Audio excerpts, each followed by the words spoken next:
Bienvenue sur Clapetimo, le podcast qui vous fait découvrir l'origine des mots. Une initiative recommandée par le concours francophone Les mots en or avec le soutien de la Fondation Voltaire. Vous entendez ce bruit ? C'est un bruit de chaînes. Les chaînes des esclaves. Mais les esclaves qui tentaient de fuir étaient d'emblée stigmatisés quant à eux. Stigmatisés ?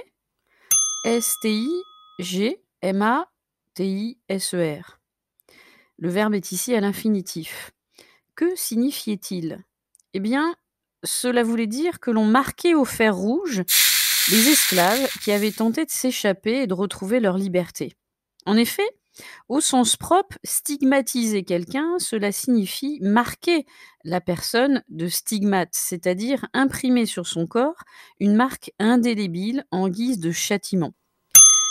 Ce verbe stigmatiser est identifié dès le XVe siècle dans notre langue, mais le nom stigmate, quant à lui, est emprunté à un mot latin, stigmata, qui signifiait la marque imprimée aux esclaves.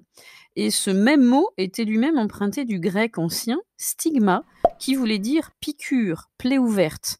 D'ailleurs, de l'Antiquité jusqu'à l'Ancien Régime, le stigmate désigne de façon générale la marque au fer rouge que l'on infligeait aux esclaves, aux voleurs ou encore aux galériens.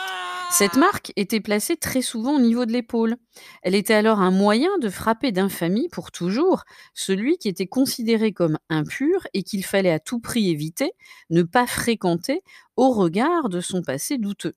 Stigmatiser dès lors quelqu'un était un moyen de l'écarter de la société par ce marqueur corporel, si l'on peut dire ainsi. Alors cette idée de plaie au sens physique du terme va se retrouver dans la sphère religieuse puisque les stigmates sont aussi des blessures qui imitent celles du Christ en croix chez une sainte ou chez un saint ou même chez une personne qui n'est pas déclarée telle quelle par l'Église.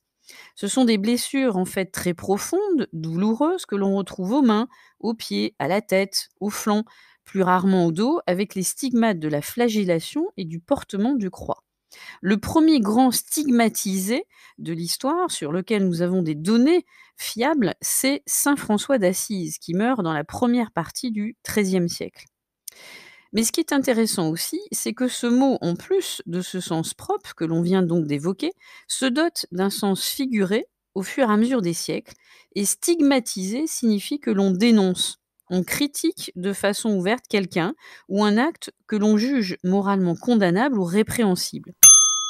Ainsi, à l'heure actuelle, on pourrait dire que l'on stigmatise les responsables de la crise économique. Stigmatiser peut alors avoir, dans ce cas-là, des synonymes tels que critiquer ou encore blâmer.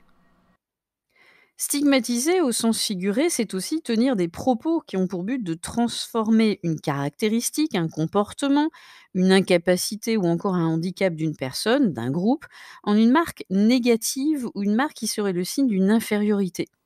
Stigmatiser est alors bien souvent la conséquence dangereuse d'une mauvaise information, voire d'une désinformation guidée par des stéréotypes. Ce qui, vous vous en doutez, conduit malheureusement au rejet social, à la mise à l'écart d'une personne ou d'un groupe de personnes qui ont des comportements, des conduites considérés comme allant à l'encontre des normes culturelles de la société. Malheureusement, nous pourrions relever bon nombre de stigmatisations dans notre société. Et le travail pour déconstruire ces représentations, ces préjugés, est colossal. Vous avez dit colossal ? Eh bien, nous verrons ce mot dans le prochain épisode de Clapetimo.